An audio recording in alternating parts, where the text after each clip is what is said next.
Hey book readers, we haven't met any aliens yet, at least I think that's the case. But I bet it'll be just as nerve-wracking as when you met your in-laws for the first time. Only less judgy. Where will we meet these aliens? What will they look like? And how will they feel about invading the Earth and enslaving us all? Good questions, and a lot of them are explored in the 10 First Contact novels I'm chatting about today. So let's get into some stories where humans and extraterrestrials have a meet cute. First up, I want to talk about Dragon's Egg by Robert L. Forward. Wow. This book blew me away, and it's one of the main reasons that I wanted to make this video. It's hard sci-fi that features two points of view, some human astronauts and dozens of tiny aliens called Chila. And really, this book is about the Chila evolving. They're itty-bitty, flat aliens that live on a world with a crushing gravity. You do zoom through Chila characters since so many generations go by during their evolution, but in the short time that you have with each Chila, many make a lasting impression. You know how you can sim certain video games so time passes by almost instantly? That's kind of how you get to see the Chila grow in knowledge and technology. It's fascinating. It goes without saying that the First Contact part of this book is awesome.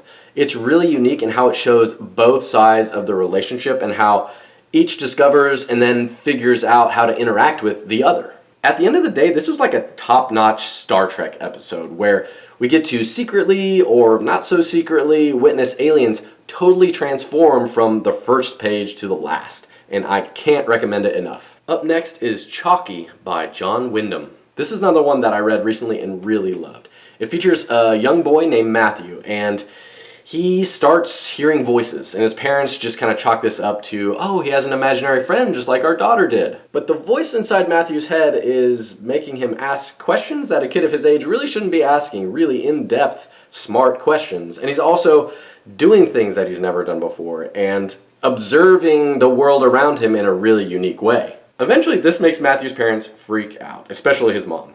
And they contact a psychiatrist friend of theirs to give his take on what Matthew exactly is going through and how they can get him to move past this imaginary friend.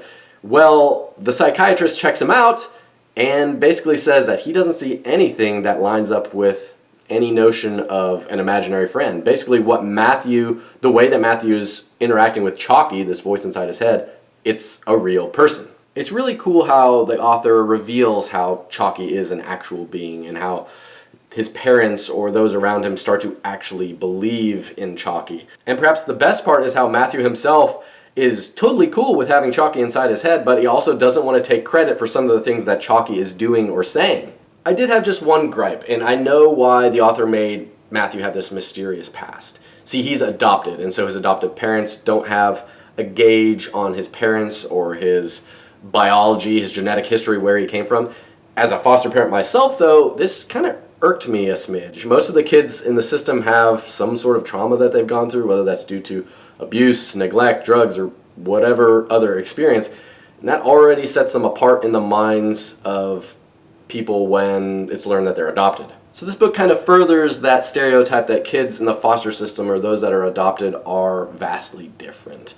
I just wish the author would have made Matthew a biological kid who just, got back from summer camp or is going through puberty or something that made his parents just kind of question why he's acting the way he's acting. Third on my list is The Black Cloud by Fred Hoyle. In this one, astronomers discover a huge dark cloud of gas that's heading straight for the sun and then the Earth. Even worse, this thick cloud is going to block out the sun for at least a month. So they've got to figure out how humans are going to survive during that month. There could be freezing temperatures, radiation, and lots of other complications. They brainstorm long and hard, doing their best to minimize this oncoming catastrophe. And since this book is set in the middle of the 20th century, computer predictions and models aren't going to help them. They have to put pencil to paper and use their noodles to math it all out. Now that may sound boring, but trust me, the ways they try to solve the issues in front of them are excellent. And while the apocalypse is looming, these fictional scientists and mathematicians are also trying to figure out exactly what the black cloud is. And obviously I included this book in this video for a reason, so I'll leave it at that. But I will say that that's when the book levels up a notch, when it starts exploring the dangers of first contact and shows us we're just dinky little humans in an infinite universe. Next up is Waystation by Clifford Simak. The first contact portion of this book happens pretty early on. Enoch Wallace gets back from the Civil War and is then recruited by an alien to oversee Earth's transportation hub for intergalactic travelers. 100 years later, thanks to the alien tech he's in charge of, Enoch still looks the same and has his same job as the way station manager. The only time he's not at the way station, which happens to be inside his old house, is when he's either roaming the woods nearby or chatting with the neighborhood mailman. Now clearly a seemingly immortal dude is going to draw some attention, which is exactly what happens. And soon the CIA is snooping on Enoch. There are a handful of unique aliens in this book, with just enough info on them to pique your curiosity, but without overdoing it. But Enoch is the main man, and although he's pretty aloof, you get a sense for how caring he is toward his fellow humans and the aliens that are just passing through. And that's what makes it so difficult for him to figure out exactly what he is after all this time. Is he a human? Is he just a resident of the stars, or something else entirely?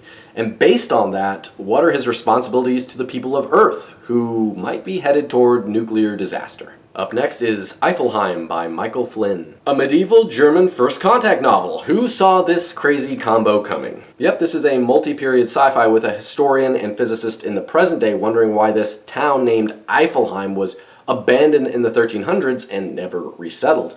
By all rights, it had the right ingredients to host a thriving community, but it never bounced back for some strange reason. The other timeline takes place in Eifelheim in the 1300s, and it slowly reveals how the Black Death and other factors played a part in this town's demise. And one of the things, of course, taking place in the past, first contact with aliens. So you've got Christian characters questioning their beliefs because there are homesick aliens who just accidentally moved into the neighborhood. Take a second and soak up that sci-fi goodness. Sixth on my list is Rollback by Robert J. Sawyer. In this book, aliens send a radio message across the galaxy. It's then received and decoded by Dr. Sarah Halifax. However, the distance between the two planets is huge. By the time Dr. Halifax responds and then receives the second message, 38 years have passed. She's now 87 years old, with little time left to unlock the secret of the second message. Luckily, some future tech and a wealthy sponsor have made it possible for Dr. Halifax to have a rollback procedure, with a high chance of it resulting in her regaining the body and energy level of a 20-something-year-old. But it's risky and, like I said, expensive. Now she's willing to give it a go, but with one caveat. Her longtime husband of 60 years has to get a rollback too. The wealthy benefactor agrees, and off we go. Well, and this isn't a spoiler because it's on the book jacket, the rollback works for her husband, but it doesn't for Dr. Halifax. She's still an octogenarian with her husband, who's now had this newfound youth of a 25-year-old. And that clearly makes their marriage and her mission more difficult to manage. It's a great look at the nature of relationships, the advantages and disadvantages of youth, and the impracticality of chatting with any aliens who might live in our neck of the galactic woods. Another first contact book I love and adore is Saturn Run by John Sanford. Get ready for political intrigue and a space race to Saturn, all in the name of first contact. This sci-fi book is set in 2066 and focuses on a matchup of the US versus China, with both countries doing all they can to be the first to this mysterious object that's hanging around outside of Saturn. It's got hard science fiction and a dose of spy thriller in it, as scientists and astronauts from both nations have to solve problem after problem in order to claim the grand prize of meeting E.T. first. But honestly, what's so great about it is how the book feels real. You find yourself rooting for and against characters, and it's this US-Chinese rivalry that makes the book tick all the way through. There are a lot of oh snap, unexpected moments that keep you on the edge of your seat, plus questions about advanced technology, ethics, cooperation. Overall, it's a smart book with an obvious ending, so you're hooked pretty quickly because you know where they're going. Number 8 on my list is 3 Miles Down by Harry Turtledove. This book is set in 1974, and its main character is Jerry Stieglitz, and he's this marine biology student at UCLA who enjoys listening to whale sounds and writing sci-fi stories.